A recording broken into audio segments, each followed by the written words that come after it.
नमस्कार, मी संतोष सानप। मी आता जालन्यावरून निघालोय, पनवेलला चाललोय। इथून मागे पण माझ्यासोबत अशी 1-2 वेळेस घटना घडली। आजची ताजी घटना आहे बघा, लाईव्ह घटना आहे। हे खिळे बघा, हे समृद्धी हवे। 1 तास झाले पोलिसवाल्यांना फोन करतोय, समोरच्या गाडीचे 4 टायर पंक्चर झालेत। पोलीसची मदत अजिबात होत नाही या रोडवरती।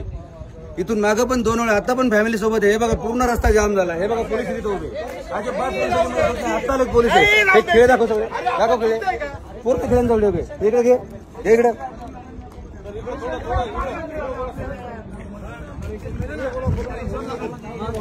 भाऊ, इथून मागून माझ्यासोबत अशा घटना 2 वेळा झाल्यात।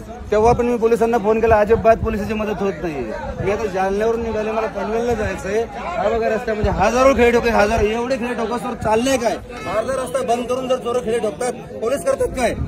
रोडवाले कॉन्ट्रॅक्ट करतो काय? काय सुविधा आहे रोडला? कशाला हा रोड बनलाय?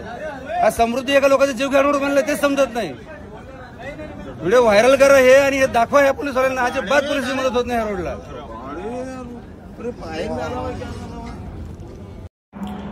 समृद्धी महामार्गावरती खिळे असल्याबाबतचा जो व्हिडिओ रात्री व्हायरल झाला होता, तर त्या अनुषंगाने मी सांगू इच्छितो की समृद्धी महामार्गावरचा 54 किलोमीटरचा जो पॅच आहे त्याच्या मेंटेनन्सचं काम चालू होतं आणि ज्या ठिकाणी हा प्रकार घडलेला आहे तर त्या ठिकाणी मेंटेनन्सचं काम चालू असताना, म्हणजे जवळपास मागच्या 8 दिवसापासून हे काम चालू आहे। लेन नंबर 1 वरती काम चालू आहे, लेन नंबर 2 आणि 3 ह्या सुरू होत्या। लेन नंबर 1चं काम चालू असताना त्याला प्रॉपर व्यवस्थित बॅरिकेटिंग सुद्धा केलेलं होतं आणि हे काम करत असताना जे इंजेक्टेबल नोझल्स असतात तर ते त्याच्यामध्ये बसून त्याच्यामध्ये केमिकल सोडलं जातं, जेणेकरून ब्रिजची स्ट्रेंथनिंग होते।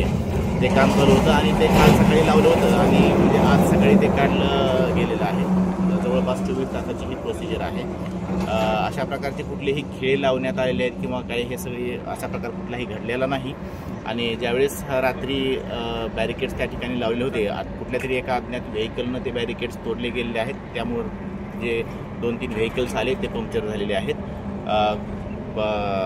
ज्यावेळेस घटना घडली त्यावेळेस HSPचे पोलीस आणि दौलताबाद पोलीस स्टेशनचे पोलीस तात्काळ घटनास्थळी या ठिकाणी पोहोचलेले आहेत। मी सर्व नागरिकांना आवाहन करू इच्छितो की कुठल्याही अफवांवरती विश्वास ठेवू नये।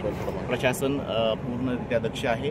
जे यापुढेही जे काही मेंटेनन्सचे कामं केले जातील त्या प्रत्येक वेळेस प्रॉपर बॅरिकेटिंग, रिफ्लेक्टर्स लावून कामं केले जातील, याची आम्ही पूर्ण दक्षता घेत आहोत। आता कुठलाही धोका नाही महामार्गावर? नाही, मेंटेनन्सचं काम आज हे ते नोझल्स काढलेले आहेत, वाहतूक पूर्णरित्या व्यवस्थित सगळे सुरू आहे।